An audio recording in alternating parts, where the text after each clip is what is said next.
Last week, I caught an article in California Bountiful, that is a publication put out by, I believe, the California Farm Bureau, and it's about a firefighter, Paramedic Mike Robbins, with Station Number 1 in Mountain View. And you always hear about the firemen that are cooking up the chili. Right. And typically the meal associated with a firefighter isn't always healthy, but it's always tasty, right? Yes. But in Mike's case, he grows all the vegetables there at the firehouse, and then they have a very, very healthy selection to choose from for their meals. And Mike joins us on the line right now from Mountain View. Hello, Mike. Hello and good morning. It's a pleasure to be here. Are you on the job right now? I am, so hopefully we don't get any emergency calls. Right. So we'll just keep that as a possibility in the background. If you need to leave us at any time, we understand. Don't hesitate to just hang up that phone right away. So Mike, how did you get started on your garden, and sort of as words of encouragement for people that might be considering planting a garden this spring? Sure. Well, I grew up having a garden around the house with my father, and so it was something that came naturally. But, I was kind of basically doing container gardening at the station when I looked over the fence at some property that belonged to the station there that was about 4 foot of weeds. And I thought, wow, what a perfect place to put a garden. So I did some dirty work and got in there and pulled out a lot of the weeds and made that a usable space with lots of sun exposure. And now I've got a flourishing large garden there that really does a good job of producing vegetables and fruit for the station. It's a lot of fun. So judging from these pictures that we see in this article, you have a lot growing there. Give us an idea, what kind of stuff are you growing? We're fortunate here in the city of Mountain View that we are able to have a summer and winter garden. In the winter, I typically have a lot of broccoli and kale, as well as onions and some lettuce. So those work well in the winter. The hardier lettuces, like kale and that sort of thing? Yeah, a lot of times I'll have to cover up the lettuce to minimize the exposure conditions from the environment. But in the summertime, we produce a lot of melons and kale and basil, squash, and a lot of heirloom tomatoes. The heirloom tomatoes are a big hit. I love how fast basil grows, and you can cut it back almost all the way down till it's just a nub, make up some pesto, put it in the freezer, and by the time you've used up that, you're back the basil's back. You're back to a full bush, right? That's exactly right. And we had some unique basil this year that was citrus basil. That Ooh, yum. is really unique. Small leaves, you squeeze them between your fingers and it smells like you've opened up a lemon. It's really unique. Wow, a basil that does that. It is basil, yeah. And it makes for a really cool addition to a caprese salad with traditional Italian basil as well. So a lot of fun. Sounds like you have a whole nother side career. So your fellow firefighters must feel pretty lucky to be sharing a station house with you, I imagine. Well, it's funny that you say that. It was greeted with hesitation initially with the amount of the size of the garden, but now I've definitely seen some people that I didn't expect to see out there picking some cherry tomatoes and getting the bounty as well.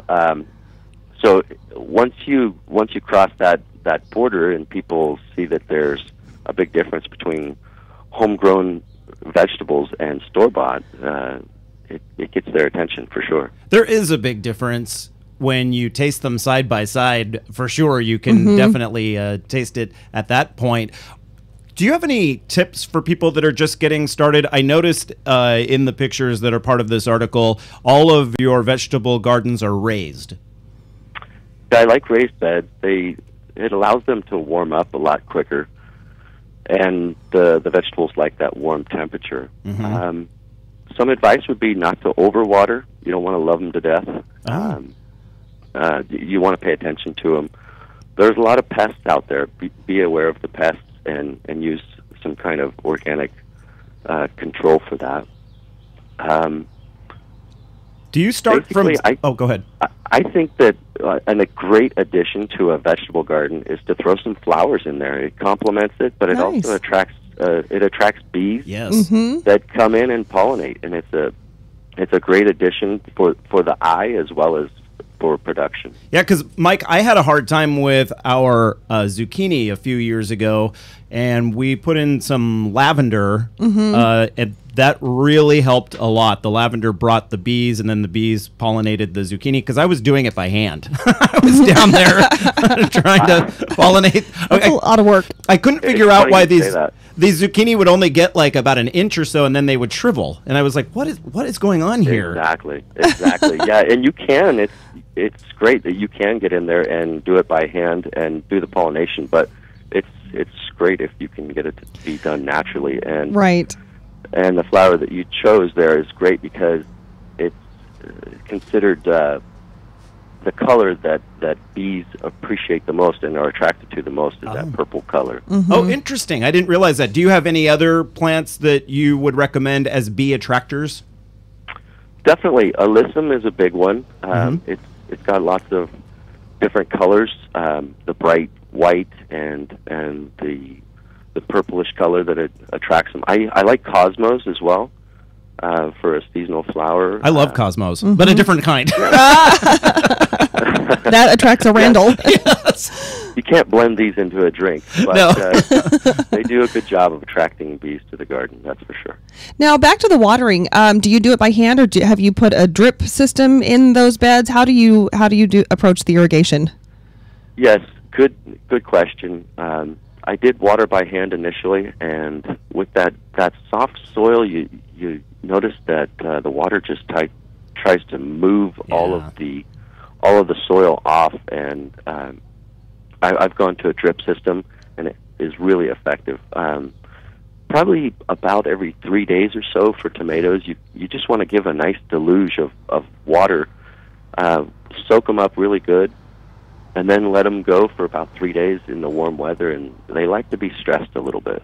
Mike, does it help to have a small layer of mulch over the soil so that it minimizes the evaporation?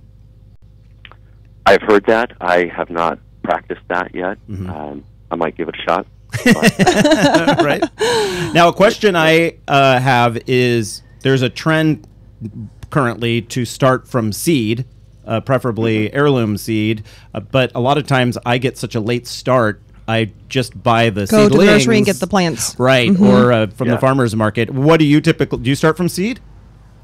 Last year I did, and you want to start in January, February with a heating blanket and some good sun exposure. Takes a lot of time. If you have that time, I encourage it because you get to do a lot of unique stuff. And the heirlooms are a great way to go. This year, I'm not going to do that. I've been really busy in life, so a lot of gardening I'm doing. So I'm gonna make the purchase from Love Apple Farms here in the Santa Cruz area. Oh, they've got some fantastic vegetables. Love Apple Farms. That's correct. Yeah, it's a great educational facility as well as an active farm, and I was a regular old gardener on my own, and I took a couple of classes up there and really, really did a great job of learning more about gardening and increased my production levels very much so. You just gave us a guest idea. Yeah. Next week, Love Apple Farms. Exactly. So tune in, Mike, if you want even more information from them, because you'll hear it here. You know, Cynthia Sandberg up there at Love Apple Farms does a great job of delivery of the whole course. And they offer all kinds of classes if you go to growbetterveggies.com. Oh, okay, growbetterveggies.com. I'm there. I'm on their site. It doesn't take that long. They have everything from beekeeping to composting to summer and winter vegetable gardening. So that's terrific. Take Mike, a look. It's good times. Mike Robbins, he's a firefighter paramedic with station number 1 in Mountain View, right there in the heart of the Silicon Valley, growing fresh vegetables that they can prepare and feed there at the firehouse. I think it's fantastic. The article in California Bountiful is linked on our website at eatdrinkexplore.com under today's program summary. Mike, thank you for taking time for us, and we're glad there were no emergencies during the last 15 minutes. Lots of fun. Thanks, guys. Take care. Stick around, everyone. Just after this, we're headed to Sonoma County to find out about a first-in-the-nation law just passed. California business owners, entrepreneurs, farmers, authors, and other professionals. This